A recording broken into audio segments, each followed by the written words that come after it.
Hi, everybody. Zipporah Wayne here, my happy heart coach. It's been a while. We've made it through Pesach. Thank God. And some of us still have some boxes that need to be put away. I talked to another parent tonight, and I hope that your Pesach was meaningful and enjoyable. And I just want to talk tonight for a few minutes about adding fuel to the fire in parenting. Now, it may or may not be what you think that means. So I'll tell you. So we just counted here today's 22 days of the Omer. And we just entered the week in the Spheros. We just entered endurance in Netzach, which means endurance.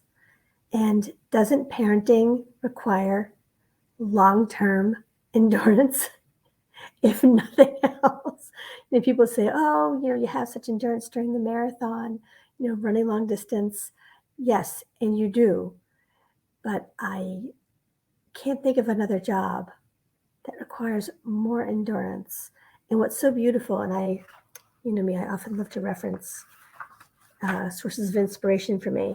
I have the Counting the Omer. If you don't have this, I highly recommend you get it. It's Counting the Omer, the 49 days of Sphira.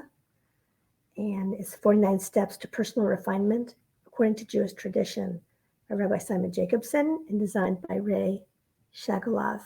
And using this for years. And it is just so beautifully written that endurance means to be alive, to be driven by healthy and productive goals, the readiness to fight for what you believe to go all the way. Without such commitment, any undertaking remains flat and empty. And how often in our parenting do we just survive our parenting? How often are we just surviving in parenting? Much of the time, some of the time. However, we are called to, and I invite all of us to, be really intentional, especially as we're going toward Shavuos. We have such an opportunity, such an auspicious time to really focus on the energy that we bring into our parenting. And so for today also, a little bit more on endurance. So for example, it's easy just to be in routine.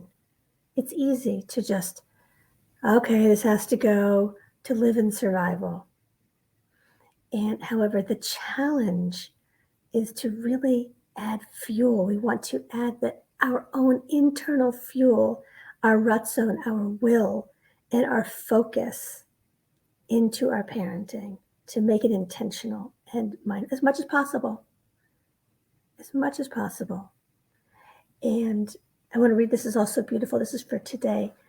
It says, for endurance to be effective, it needs to be caring and loving. Endurance without love can be counterproductive.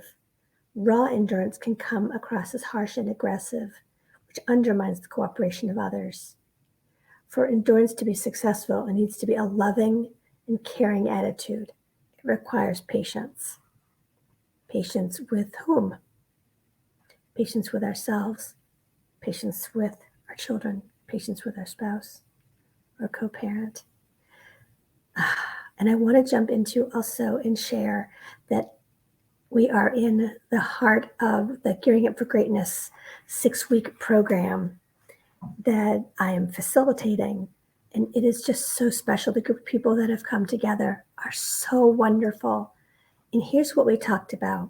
So here is where we're living in survival. We talked about some of the voices and thoughts that we have, the voices that we tell ourselves, the stories that we have in our heads about how we're parenting. So this is surviving parenting, okay? Some of the thoughts are, I'm damaging my kids emotionally. I'm not a consistent parent. Ever thought this before? Someone else had said, why do I keep saying don't? Someone else said, I'm invisible and not heard. I talk and no one responds. Can you relate to this? Do these sound like the voices of parenting? and how it would just be easy to just want to survive this. Someone else, I just keep making mistakes. Another, it's too much for me to handle.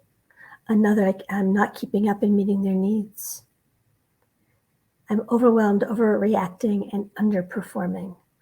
This is what we're talking about in Gearing Up for Greatness, and how we can add fuel to the fire and not just survive, but to thrive and really add energy to our parenting as much as possible, day by day.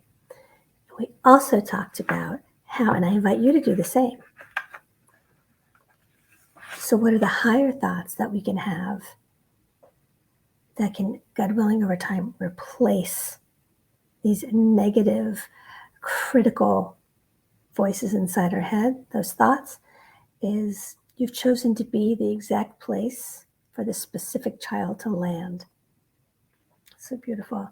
I am a positive role model for my child, and she trusts me to help her learn. I'm the best mother for my children. I'm able to be calm, happy, and playful around my kids. I can sit in each moment with my children, fully present with them. These are the parenting breakthroughs that we are discussing, actively engaging in, and being super intentional about, especially during this time. So if you'd like to have some of that,